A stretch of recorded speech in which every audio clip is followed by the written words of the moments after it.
Good morning friends. जैसा कि पिछले वीडियो में मैंने एक क्वेश्चन पॉलिटी से रिलेटेड या कॉन्सेप्ट पॉलिटी से रिलेटेड बताया था, आज के वीडियो में हम देखेंगे कि कंपोजिशन एयर का क्या है और इसके साथ ही स्ट्रक्चर ऑफ एटमॉस्फेयर में कौन कौन से लेयर हैं हमारे एटमॉस्फेयर में, ये हम देखेंगे। तो पहला अगर देखें कि कंपोजिशन ऑफ एयर, तो हम जानते हैं कि एयर में जो है वो सबसे ज़्यादा जो गैसेस है, कंपोजिशन जिसका है वो नाइट्रोजन का है। It is 78% around. एंड दूसरा जो है ऑक्सीजन का है। ऑक्सीजन जो है 21% के अराउंड है। तीसरा जो होता है वो आर्गन का है, जो कि 0.93% है। एंड नेक्स्ट जो है कार्बन डाइऑक्साइड है, 0.03%। एंड अदर गैसेस जो है रिमेनिंग में आ जाती हैं। तो ये आपको ध्यान रखना है कि इसके composition of gases in air की क्रोनोलॉजी पूछी जाती है एग्जाम में। तो आप याद रखेंगे, सबसे पहले नाइट्रोजन है 78%, सेकेंड जो है वो ऑक्सीजन है 21%। एंड नेक्स्ट जो है वो आपका आर्गन है, ना कि कार्बन डाइऑक्साइड है। ध्यान रखना है कि आर्गन की मात्रा जो है वो ज़्यादा है 0.93%। एंड नेक्स्ट जो है वो कार्बन डाइऑक्साइड है 0.03%। डायरेक्टली कभी कभी पूछ देता है कि कार्बन डाइऑक्साइड जो है एटमॉस्फेयर में कितना है। और जैसा कि आप जानते हैं कि सोर्सेज जो है, जैसे ऑक्सीजन का सोर्स देखें तो ग्रीन प्लांट के थ्रू जो है फोटोसिंथेसिस होती है, उससे रिलीज़ होता है ऑक्सीजन, जो कि हम लोग इनहेल करते हैं और एक्सहेल करते हैं कार्बन डाइऑक्साइड। इसके अलावा कार्बन डाइऑक्साइड देखें तो फॉसिल फ्यूल्स के बर्निंग से जो है वो आती है, या गैसेज जो जलती है इसके चलते वो कार्बन डाइऑक्साइड रिलीज़ होती है। और कार्बन डाइऑक्साइड रिलीज़ होने से भी हमारा ग्लोबल टेम्परेचर जो है वो इंक्रीज़ होता है कहीं ना कहीं।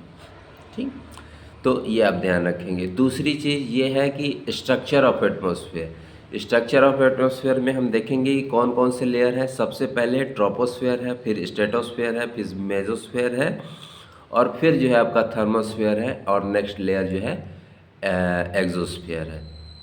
तो ज्योग्राफी के लिए आपको ध्यान रखना होगा कि आप फुल्ली जो है वो एनसीईआरटी पे बेस्ड हो सकते हैं।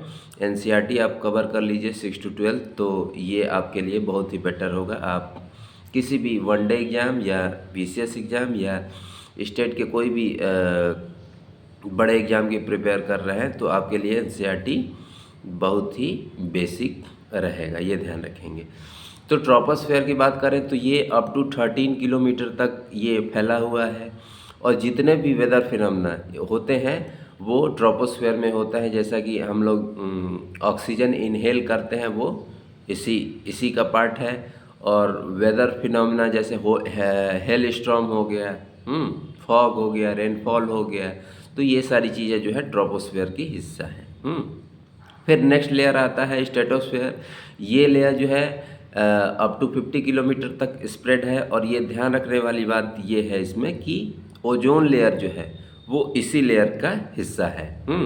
ओजोन लेयर जो है वो ट्रोपोस्फेयर और स्ट्रेटोस्फेयर के बीच का पार्ट है। और ये क्या करता है ओजोन लेयर, आप जानते भी होंगे कि ओजोन लेयर का इम्पोर्टेंस जो है हमारे लाइफ में है, क्योंकि ये यूवी रेज से हमें प्रोटेक्ट करता है। ठीक है, तो ये ध्यान रखिएगा। फिर नेक्स्ट जो लेयर है वो मेसोस्फेयर है। तो मेसोस्फेयर जो है अप टू 82 किलोमीटर तक फैला हुआ है, और इसमें क्या होता है, इसमें जो है मेट्रॉइड्स जो होती हैं वो बर्न होती हैं इस लेयर में। तो इसका बस इतना ही इम्पोर्टेंस है, ज़्यादा इस पर बस ये याद रखना है कि मेट्रॉइड्स जो है वो बर्न होती हैं इसी लेयर में। नेक्स्ट लेयर है जो थर्मोस्फेयर है। थर्मोस्फेयर लेयर में जो है क्या होता है कि अचानक से जो है टेम्परेचर इंक्रीज हो जाता है। और इसके अपर पार्ट में एक आइनोस्फेयर भी होता है, क्योंकि ये आयन से होता है। ये 80 to 400 किलोमीटर तक ये आयनोस्फेयर होता है, और इसी लेयर में जो है रेडियो ट्रांसमिशन होता है। रेडियो ट्रांसमिशन अगर हम बात करें कि रेडियो वेव जो ट्रांसमिट होती हैं अर्थ से और रिफ्लेक्ट होके फिर अर्थ के अपर लेयर में आ जाती हैं, तो ये किस लेयर का हिस्सा है, ये जो है आइनोस्फेयर का हिस्सा है। और नेक्स्ट है एक्सोस्फीयर, जैसा कि आप जानते हैं कि ये आउटर मोस्ट लेयर है। और ये वेरी थीन लेयर है। इसमें जो है light gases such as helium and hydrogen जो है फ्लोट करती हैं स्पेस में। तो ये आपको ध्यान रखना है, ठीक है। तो जैसा कि मैं प्रीवियस वीडियो से देख रहा हूँ, आप लोग खूब सारा प्यार जो है हमारे पे बनाए रखे हैं और आशीर्वाद, बहुत सारे वीडियो जो है लाइक कर रहे हैं और कमेंट भी कर रहे हैं अच्छे अच्छे। आपका सजेशन मैं लूँगा, आने वाले दिनों में मैं उस चीज़ को लूँगा, मेरे ध्यान में है। आप इसी तरीके से अपना प्यार और आशीर्वाद बनाए रखिएगा और वीडियो को लाइक, सब्सक्राइब और ज़्यादा से ज़्यादा शेयर करें, ताकि एक इन्फॉर्मेशन जो है, एक क्वेश्चन जो है डेली बेसिस पे एक कॉन्सेप्ट के माध्यम से मैं इस इनिशिएटिव के थ्रू जो है आपका पक्का कर सकूं। और ख़ास करके उन बच्चों को आप इस वीडियो को शेयर करिए जो कि अभी तैयारी जो है स्टार्ट कर रहे हैं, क्योंकि उनके लिए जो है काफ़ी फ़ायदेमंद होगा ये चीज़ें। और आप तो प्यार बनाए ही रखे हैं। एक छोटा सा लास्ट में मैं डिफरेंस बता दूं वेदर और क्लाइमेट में। वेदर क्या होता है? वेदर जो है वो आवर टू आवर जो है चेंजेज है, या डे टू डे कंडीशन जो एटमॉस्फेयर में होती हैं वो वेदर होता है। लेकिन अगर क्लाइमेट की देखें, क्लाइमेट क्या होता है? तो ये average weather condition of a place for a longer period of time represented the climate of, यानी कि 30 और लगभग 30 सालों में, 30 या 40 सालों में अगर देखा जाए किस तरीके से weather pattern, average weather pattern रहा है किसी एरिया का, किसी रीजन का, तो वो हमारा क्या हो जाएगा?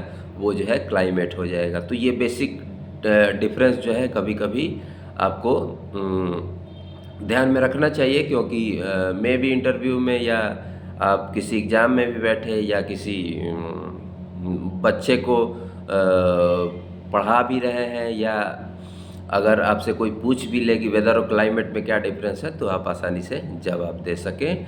तो आज के लिए इतना ही। धन्यवाद आपका। अपना ख्याल रखिए।